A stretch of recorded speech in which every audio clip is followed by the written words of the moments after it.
C'est leur trouver la revue de presse de Thomas Ranoux avec Gérald Darmanin et Bruno Retailleau qui font la une du JDD ce matin. Thomas qui dévoile d'ailleurs les grands chantiers qui attendent le couple intérieur-justice. Près de 40 ans que la droite l'attendait, le retour d'une politique de fermeté alignée au ministère de l'Intérieur et de la Justice. C'est comme ça que le journal du dimanche introduit son article. Un article qui globalement explique que les deux hommes sont alignés, ils partagent les mêmes diagnostics et proposent les mêmes solutions. L'article explique aussi que le nouveau ministre de la Justice entend bien simplifier les procédures, notamment pour les mineurs délinquants, explique son entourage, ainsi que, je cite, s'occuper du quotidien des tribunaux qui manquent de moyens, parfois jusqu'aux feuilles de papier. D'ailleurs, Gérald Darmanin qui a justement accordé un long entretien aux Parisiens dans lequel il détaille ses premières pistes d'action dans ce contexte politique et budgétaire forcément très incertain. Je souhaite que l'on tape systématiquement au portefeuille par la confiscation et la vente des biens des délinquants, explique Gérald Darmanin dans cet entretien.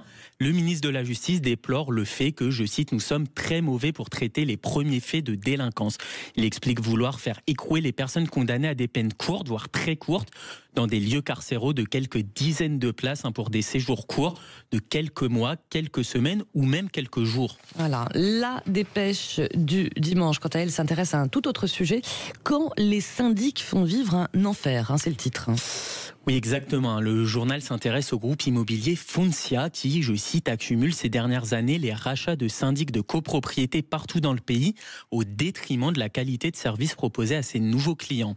Plusieurs résidents témoignent d'ailleurs dans cet article. Je cite par exemple, avec Foncia, c'est bien simple, on ne peut avoir aucune confiance. Il faut éplucher la moindre facture et ligne comptable et se serrer les coudes entre propriétaires. Voilà, puis on termine avec la tribune du dimanche qui choisit de mettre en valeur les personnalités qui ont marqué l'année 2024.